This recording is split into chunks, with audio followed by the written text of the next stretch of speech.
क्या किया तुमने? लाइट नहीं था, ये बजा क्यों? लाइट आ गई थी। हाँ ओके, पता ही नहीं है मेरे को। सही में कई कई चीजें तो ऐसे चेंजेस हो जाते हैं, पता भी नहीं चलते कि हो गए।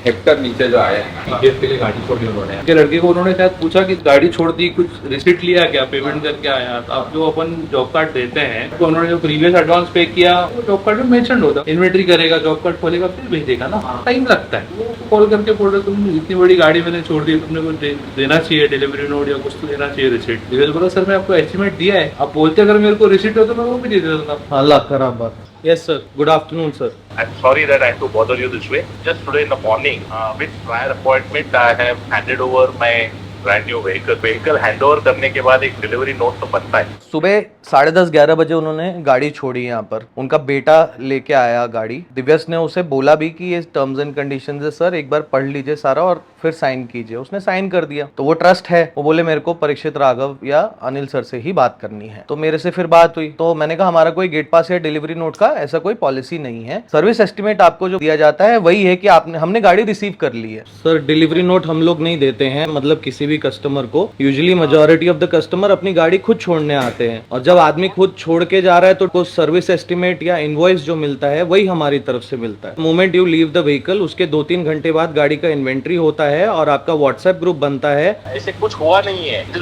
सर सुबह 10:30 बजे मैंने किया है, के बाद we have given 3 reminders। Sir देखिए, ये इंस्पेक्शन हमारा जो होता है 2 से 3 घंटे लगते हैं। एक बंदा पूरी डिटेल लिस्ट बनाता है, वही एडवाइजर है, वो पूरे दिन काम कर रहा है। जैसे आपको एंटरटेन किया है वैसे और कस्टमर्स को करता है, तो वो 2-4 घंटे आगे पीछे डेफिनेटली होता है। तो इसीलिए जब आप गाड़ी छोड़ते हैं उसमें 3-4-5 घंटे ये पूरे प्रोसेस में जाता ही है। अगर कोई मुझे पहले बोलता ना जो आप बोल रहे हैं, हाँ, तो मैं आप तक फोन भी नहीं करता था। I think when I am leaving such an expensive car in your position, need to have an acknowledgement saying that you have received the vehicle. ठीक है sir, you have made a good point sir. मैं आगे इसको अपने job card में भी incorporate करता हूँ। आज से पहले किसी ने मांगा नहीं तो मुझे भी कभी जरूरत नहीं लगी देने की। आज आपने मांगा है तो that's a good point. I will put forward it from now onward, या मैं और कुछ ऑल्टरनेट ढूंढने की कोशिश करता हूँ। ये जो आपकी इन्वेंट्री है मैं आपको फटाफट ये भिजवा देता हूँ उसको बोल के। ठीक है सर, हमारा उतना ही कंसर्न रहता है। नहीं सर, मैं समझ गया।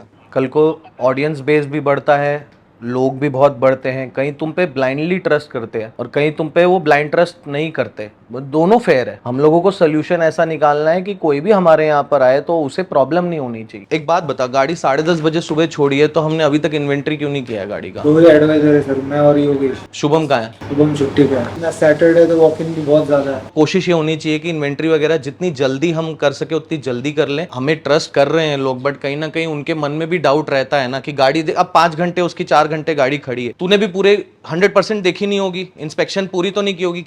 हाँ, पर इससे पहले अगर कहीं छोटा मोटा कहीं कुछ डैमेज होता तो ये भी हो सकता है कि ये पहले नहीं था, उन्होंने नहीं देखा हो और तुमने भी नहीं देखा हो। तो इट इज बेटर कि जैसी गाड़ी इन आए गाड़ी चेक करके होनी चाहिए। अब यहाँ पर दिव्यस की बात भी ठीक है कि आज शुभम छुट्टी पे है, वर्कलोड तो कम नहीं होता, तो उसको टाइम नहीं मिला लास्ट 2-3 घंटे से। कस्टमर ये बोल रहा है अगर वो 2-3-4 घंटे के अंदर मेरी गाड़ी पे कुछ कहीं स्क्रैच लग जाए, कुछ डैमेज हो जाए, तो then who will be responsible? तो उसका सोल्यूशन निकालना जरूरी है। सोल्यूशन उसका यही है कि गाड़ी इन होते ही इन्वेंट्री होनी चाहिए। अब वो सोल्यूशन निकालने के लिए सर्विस एडवाइजर ज्यादा होने चाहिए। अभी एक नया वर्कशॉप मैनेजर हायर किया है, ठीक है, वो 2-3 दिन में ज्वाइन करेगा। ये सब चीजों में, बहुत सारी चीजों में वहां भी हेल्प हो जाएगी। मैं एक और एडवाइजर का भी इंटरव्यू चल रहा है, तो अगले 2-3 दिन में एक और एडवाइजर डालने का भी हम कोशिश कर रहे हैं। प्रॉब्लम क्या है, हमारे यहाँ पर वॉक इन्स बहुत ज्यादा होते हैं, कस्टमर बहुत लिमिटेड है। महीने के हम 80-100 कस्टमर हैंडल कर रहे हैं। उन 80-100 कस्टमर को पहुंचने के लिए we have to filter through 1000 people. इससे मेन चीज हमें ये समझनी है कि कल को जब नंबर ऑफ आउटलेट्स बढ़ेंगे, आज तो लोग हमको ट्रस्ट कर रहे हैं, एक लिमिट के बाद ऐसा ही होगा, वो प्रोफेशनलिज्म पे ही चलेगा ना, तो हमको अपनी तरफ से सोल्यूशन निकालना है उस चीज का। पर वही है कि हम अगर डीलरशिप मॉडल के हिसाब से चलेंगे, उतने लोग हायर करेंगे, सब चीज है, तो एंड में वो कॉस्ट बेयर कौन करता है? वो कॉस्ट कस्टमर बेयर करता है। जैसे जैसे ये वर्कलोड क्लियर होगा ना, ये जो भीड़ लगी हुई है, जैसे जैसे वो वर्कशॉप में जाएगा, यहाँ पर ये प्रॉब्लम सॉल्व हो जाएगा। नेक्स्ट टाइम से ये डिलीवरी चालान या गाड़ी इन की है उसका रिसीट कुछ ना कुछ तो एक बना के निकाल के रखते हैं कि सोल्यूशन निकल जाए। आगे वो एक्चुअली वो भी प्रॉब्लम नहीं आएगा, क्योंकि अब जैसे गाड़ी इन होगी ना तुम्हारी, तो तुम्हारा वो जीएमएस में पूरा वो बन के कस्टमर को अप्रूवल और सब चीज के लिए जाने लगेगा, तो वही अपने आप में प्रूफ है कि गाड़ी इन तुम लोगों ने कर ली है, तो उसके थ्रू में हो जाएगा। बट उन्होंने भी पॉइंट अच्छा बनाया, ऐसा नहीं कि उन्होंने कुछ गलत बात बोली, उन्होंने भी अपनी तरफ से ठीक बोली है। नई गाड़ी है, पैसा खर्चा किया, आदमी सोचता ही है ना। ठीक है, अभी के लिए इन्वेंट्री फटाफट ले गाड़ी की और उनको फॉरवर्ड कर वो चीज। मैं क्लाइंट का पॉइंट भी समझ सकता हूँ, उल्टा ये चीजें अच्छी हैं। कई फीडबैक्स हम लोग को ऐसे मिल जाते हैं ना, हम लोगों को भी बिजनेस में सोचने को मिलता है कि हमें क्या चेंजेस लाने की जरूरत है। Every business is ever evolving, ऐसा कोई बिजनेस नहीं है जो इसी तरीके से चलता है, इसी तरीके से सेट होता है। तो हम लोगों को भी बहुत बार कई चीजों पे सोचने को मौका मिलता है, और जितनी देर हम लोग लगाते हैं ना डिटेल इन्वेंट्री लेने में, वो मुझे नहीं लगता पूरे देश में और कहीं पे होता होगा। मतलब 150-200 फोटोज खींच के हम कस्टमर को फॉरवर्ड करते हैं, but I can understand his point कि वो हमारे डिस्क्रेशन पे है। मतलब अगर हम लोग ऑनेस्टी से वो चीज कर रहे हैं तभी वो वैलिड है, अगर हम नहीं करते वो ऑनेस्टली, तो बहुत बार कस्टमर पे भी ब्लेम पास ऑन हो जाता है कि ये नहीं, ये पहले से था, ये अभी नहीं हुआ है। हम अपनी वर्कशॉप में काम आसान बनाने के लिए गैरेज मैनेजमेंट सॉफ्टवेयर यूज करते हैं, पर अभी हमारा खुद का सॉफ्टवेयर इन डेवलपमेंट में है और उसका टेस्टिंग चल रहा है। ये एकदम टेलर मेड है हमारी रिक्वायरमेंट के हिसाब से, और मुझे ऐसा लगता है कि जब वो सॉफ्टवेयर आ जाएगा और इंप्लीमेंट हो जाएगा, हमारे सारे प्रॉब्लम्स सॉल्व हो जाएंगे।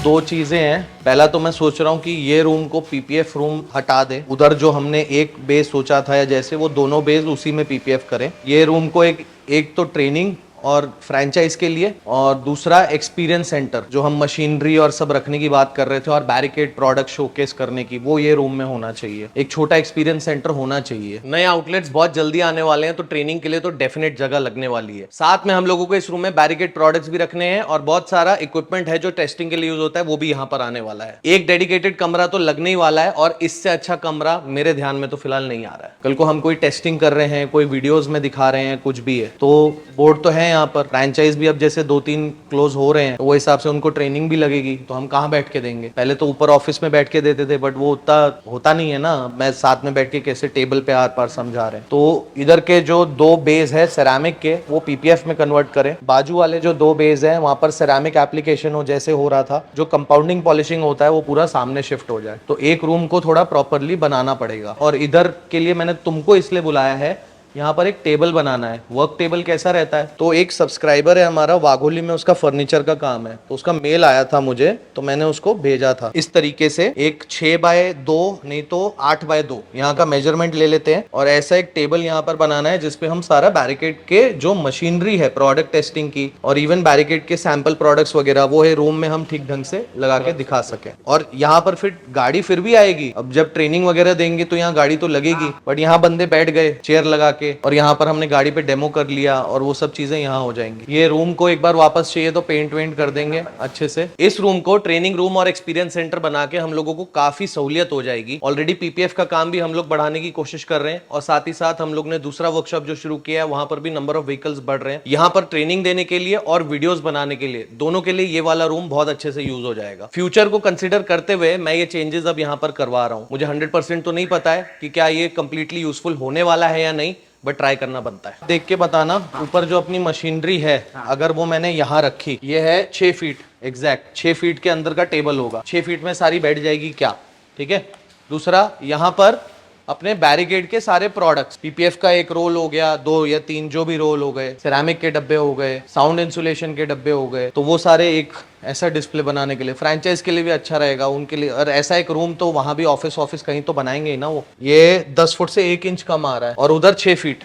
2 टेबल का बात करो, नंबर मैं दे रहा हूं तो उससे कोऑर्डिनेट कर लो, 9x2 और 6x2। ठीक है, ओके।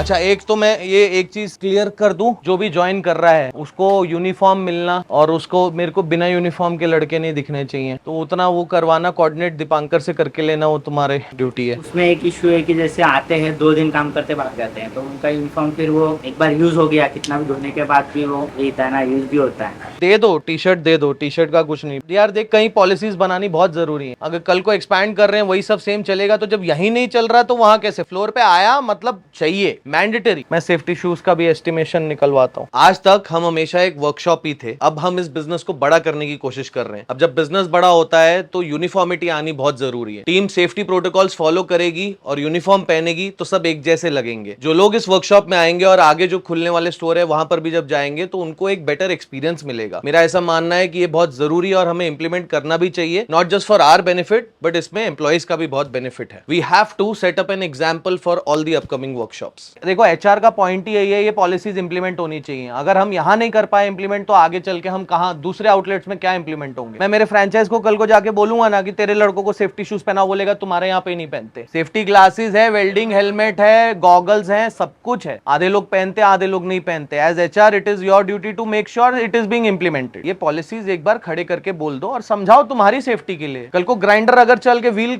निकल के आंख में लग गया, कौन जिम्मेदारी लेगा? अभी पहनते हैं, पहले से तो ज्यादा पहनते हैं। तो वो पॉलिसीज हम बैठेंगे, एक मीटिंग लेंगे, सेट करेंगे क्या क्या जरूरत है और फिर उसको इंप्लीमेंट करेंगे। हैपहैजर्ड आधा देके कोई फायदा नहीं। मैंने 40 लोगों के लिए हमने जूते मंगाए थे, लोगों ने फेंक दिए, मालूम है? फेंक दिए, 10 दिन 15 दिन पहन के इधर उधर फेंक दिए। 20-25 हजार रुपए खर्चा हुआ था हमारा उस टाइम, किसी ने नहीं पहना।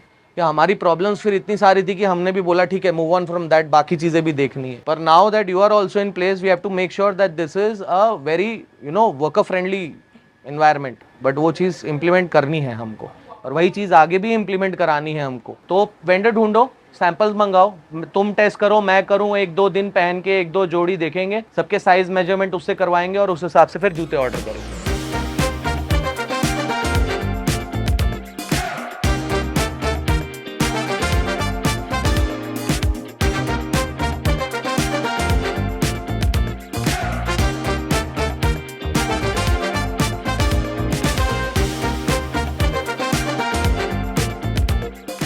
तुम क्यों निकाल रहे हो? कॉल करता हूँ। कोई है नहीं ना। क्या हमारा काम है अनलोडिंग करना? सब तो हमने किया है कंप्रेसर। थोड़ा हाथ तुम भी बैठो। ओ भाई साहब, ये तो नया वो मिल गया। मजा आया था कंप्रेसर वाले के दिन, हमको लगा उसके पास है अनलोडिंग।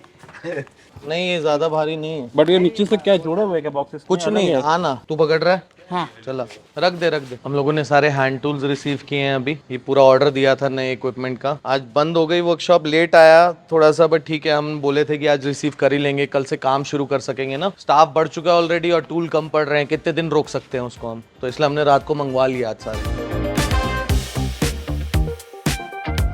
ये टाइट रखना बहुत जरूरी है, अगर ढीला छोड़ दिया, ये आज जहाँ तक पहुंचे हैं ना, इतने लोग साथ में जुड़े हैं ना, ये इसलिए हुआ है क्योंकि डिसिप्लिन मेंटेन हुआ है। अगर वो discipline out of the window चला जाएगा ना तो पूरा काम भगवान भरोसे चलेगा। तो जितने डिपार्टमेंट्स हमने बनाए हैं, we have to make sure हर डिपार्टमेंट अपना टास्क अच्छे ढंग से कर रहा है। गणेश अटेंडेंस का फटाफट इसको करके दे दे। A few moments later. Sir September में मुझे छुट्टी है, मेरे घर पे महालक्ष्मी और गणपति बैठते हैं, तो हर साल जाता हूँ। कितने दिन? 4-5 दिन। एक एवरी रहता है और सब रहते हैं। काम अपना मैनेज कर लेना। इसका कुछ प्रॉब्लम कर सकते हैं क्या? लैपटॉप क्या प्रॉब्लम है? बैटरी का थोड़ा इशू है, 17 दिन तक भी रहता है, मैक्स 1,000 तो नहीं है, एक आवर भी नहीं चलता है, तो दिन भर लगा के रखता 4 दिन में लगा के यूज किया तो कंप्यूटर ही बन गया और पीसी बन गया। है, तो इसी उसको 2 घंटे लगा के तब बैटरी लाइफ और ड्रेन उसी वजह से और होती है।